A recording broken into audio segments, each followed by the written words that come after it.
So, good good evening, everyone. Our group chose Anduril Industries, a defense tech company founded in 2017 by Palmer Luckey. And yes, he's the creator of Oculus VR that we all use for gaming. They're essentially bringing a Silicon Valley playbook into defense contracting. We'll walk through why Anduril may represent a new S-curve, analyze them through the DOE and S-curve frameworks, and give you our investment verdict. Next slide. So why Anduril? Three numbers set the stage. 30.5 billion, their valuation as of June 2025. 2.5 billion raised in a single Series G round. And 2017, they're only 8 years old. For context, Lockheed Martin has been around since the 1920s. And why does this fit our course? Platform economics. Lattice creates CUDA-style ecosystem lock-in, adoption barriers. Defense procurement is notoriously slow and resistant to change, and geopolitical urgency. The pressure to keep pace with China and Russia is creating a real demand for faster, cheaper autonomous systems. Moving on to the next slide. Their explosive growth. This funding chart tells the story. The first three rounds from 2017 to 2019 were modest 40, 70, 150 million. Standard for a defense startup. But starting in 2020, everything accelerated. Series E jumps to 450 million, Series E hits 1.48 billion, and Series G in 2025 pulls in 2.5 billion. That's not linear, that's exponential. Each round signals that investors see this as a generational shift in how defense gets built. At a $30.5 billion evaluation, this is not a startup anymore. This is a major defense company. Now, moving on to the core innovation in the next slide. What's actually different about Anduril? One shift software defined defense. On the left, Lattice is their operating system. Think iOS in military systems. It connects every sensor, drone, and operator into one command layer. Upgrades happen through software pushes, not hardware redesigns. Modular hardware makes components repeatable and lower cost. On the right, the disruption thesis. Traditional primes are optimized for long cycles and custom builds. Anduril competes on the speed, iteration, and scale. If the DoD rewards faster, cheaper, software upgradable systems, and the trend is accelerating, Anduril is the early mover on a fundamentally different curve. Now the DOE overview. Now let's break why Anduril Now let's break Anduril down through the TOE framework. This Venn diagram shows the three pillars: technology, organization, and ecosystem, and how they align. What makes Anduril compelling is that all of these three reinforce each other. Let me walk through each one of them one by one. The next slide. Technology, the lattice skill chain. The technology pillar centers on lattice and its four-step kill chain. Sense. The sensors gather battlefield data. The understand layer.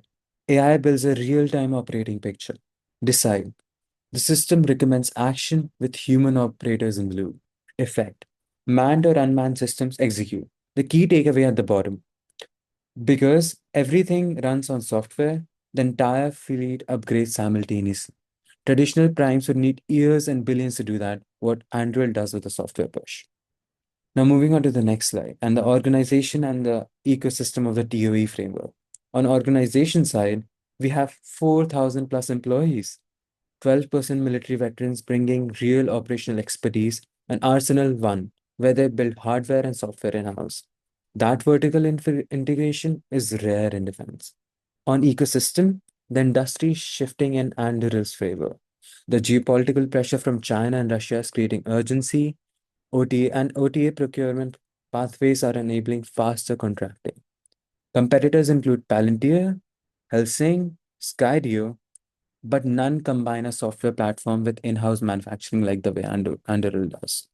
Now, moving on to the S-curve analysis that my colleague will handle.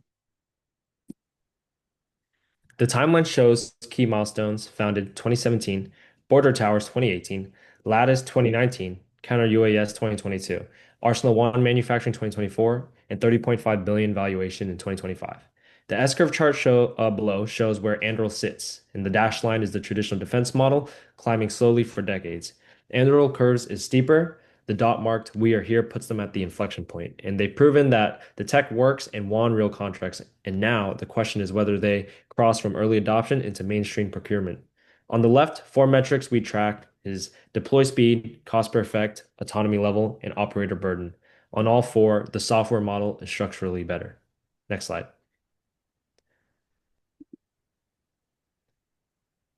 Our reading insight is from Spielman and Numada's theory of rapid transformation out of RMI. The core argument is that S-curve transitions start slow and then accelerate rapidly once feedback loops kick in. People almost always underestimate the steep part. Linear thinking misses how fast disruption actually happens. Applied to Anduril, every lattice deployment improves the AI, which lowers friction and drives more deployments, which is a textbook reinforcing feedback loop. But the reading also warns that each phase has barriers. For Anduril, that means proving reliability to military buyers, building demand at scale, and integrating into procurement workflows. They're working on all three. None are solved yet. Next slide. This maps Professor Zhu's handicap of success framework. On the left, incumbents. Lockheed, Boeing, Raytheon. Optimized for T1, O1, E1. Custom hardware, long cycles, massive processes. Cognitive inertia means they don't recognize how different the new curve is. Action inertia means they can't restructure even when they do. And on the right is T2, O2, E2, software defined, fast iteration, vertically integrated, a completely different configuration. That's why incumbents can't just add AI. They need to transform their entire TOE, which is exactly what the handicap of success prevents. Next slide. And I'll hand it off to Yash. Start. So now moving on to the comparison between Anduril and the traditional primes. The radar chart shows the gap across 5 dimensions: deploy speed, cost efficiency, autonomy, iteration speed, and scalability. Anduril's polygon is dramatically larger. What makes this durable? Three things. First, the data flywheel. Deployed system continuously collect operational data that improves the AI models. More deployments, better performance, harder to catch up. Second, switching costs. Lattice integrates sensors, drones, and systems into one command interface. Once a government adopts it, the platform becomes embedded in their infrastructure. Third, the vertical integration. Hardware, software, and AI under one roof means faster cycles than primes relying on sprawling subcontractor networks. Together, these create a mode that widens over time. Now, moving on to the strategic recommendations that my colleague is going to do. Based on our analysis, we have three strategic recommendations for Anduril's Live space. First, accelerate Lattice platform adoption. Lattice should be positioned as a government-wide C2 standard across all DoD branches. Every agency that onboards creates deep switching costs and strengthens the data flywheel, making it increasingly difficult for legacy primes to compete. Secondly, streamline procurement access. The biggest bottleneck isn't technology, it's acquisition timelines. And we recommend partnering with Congress and OSD to expand other transaction authority pathways, compressing contact cycles from years to months.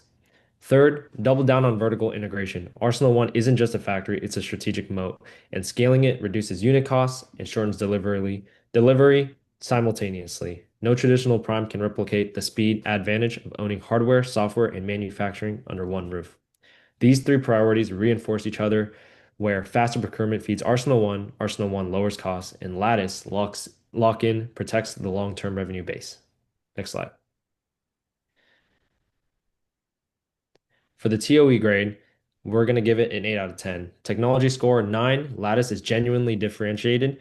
Organization gets 8 because of their strong talent mix, plus Arsenal One manufacturing. And ecosystem scores 7. Geopolitical tailwinds are real, but procurement reform is slow and autonomous weapons regulation remains uncertain. Our investment verdict is yes, because platform moat through Lattice, massive TAM in the $800 billion defense budget, rare vertical integration, and geopolitical tailwinds accelerating modernization. But the key risk here is procurement cycle dependency. If the DoD slows on autonomy, growth stalls, but we believe that the trend is irreversible. Next slide.